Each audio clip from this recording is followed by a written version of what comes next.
নমস্কার বন্ধুরা, আমি মামন। আমি আজকে আপনাদের কাছে আরেকটা মর্মান্তিক ঘটনা নিয়ে এসেছি। সেই ঘটনাটি হলো দেখে গা শিউরে উঠবে, মন কাঁদবে যে ভগবান থাকা অবস্থাও এমন কেন হচ্ছে। বগুড়া জেলা দিয়ে রথ যাচ্ছিল, হাজারো মানুষ চলছিল, সব ঠিক ছিল, কিন্তু হঠাৎ করে বিদ্যুতের তার ছিঁড়ে যাওয়াতে অনেক লোকের ক্ষতি হয়েছে। অনেকরা চট করে ছিতরে পড়েছে। কেন পড়েছে, কিভাবে পড়েছে, চলো আমরা এই ভিডিওটাতে দেখি।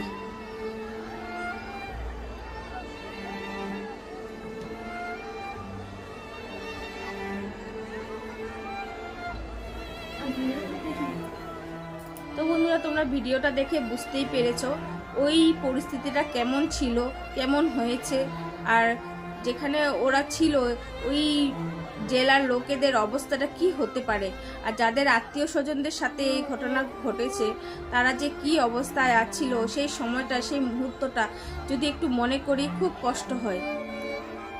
তো আমি জগন্নাথের কাছে এটাই প্রার্থনা করব যে ভগবান যেন ওনাদেরকে তাড়াতাড়ি সুস্থ করে দেন, আর যাদের প্রাণ গেছে তাদেরকে যেন আত্মার শান্তি কামনা তাড়াতাড়ি করে দেন উনি। আর যারা এখনও হসপিটালে আছে, ভর্তি আছে, ওনাদের যেন ভগবান সুস্থ করে দেয়। ভগবান তো অনেককে রক্ষা করেছে, আর যাদের প্রাণ গেছে আর তো কিছু করার নেই, হয়তো এমনটাই ছিল লেখা। তো এখন কিছু করার নেই। আর এই ভিডিওটা দেখে আমি এটাই বুঝতে পেরেছি। তো তোমাদের কেমন লেগেছে, কেমন লাগবে, আর তো তোমাদের ভিডিওটা দেখে হয়তো খুবই কষ্ট লেগেছে, খুবই খারাপ লেগেছে, আমারও লেগেছে। এই জন্য আমি তোমাদের কাছে শেয়ার করলাম ভিডিওটা। হ্যাঁ, এখন চারিদিকে ভিডিওটা ছড়িয়ে পড়ছে, সবাই দেখছে, সবাই জানছে, সবাই নিজের নিজের মতামত রাখছে, কিন্তু আমি মতামত না, শুধু ভগবানের কাছে ক্ষমা চাইতে এসেছি যে ভগবান, আমরা যদি কিছু ভুল করে থাকি, আমাদের যদি কোনো ক্ষতি হয়ে থাকে, তুমি আমাদেরকে ক্ষমা করে দাও। আমাদেরকে যে শাস্তিটা দিচ্ছ, এই শাস্তির হয়তো আমরা ভাগিদার, এই জন্য ভগবান আমাদেরকে এভাবে শাস্তিটা দিচ্ছে।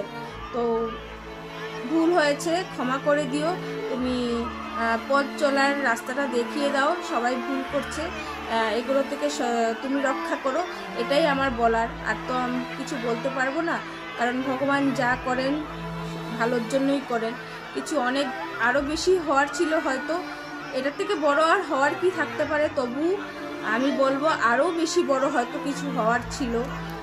তো যাদের সাথে হয়েছে ওদের হয়তো এতটুকু নিয়ে ওরা বেঁচে গেছে, আর যারা চলে গেছে তাদের কথা আর কি বলবো, তারা তো চলেই গেছে। তো আমার আর কিছু বলার নেই, এইটুকুই বক্তব্য ছিল আমার বলার। তো তোমরা সবাই ভালো থেকো, সুস্থ থেকো, সাবধানে থেকো। নমস্কার।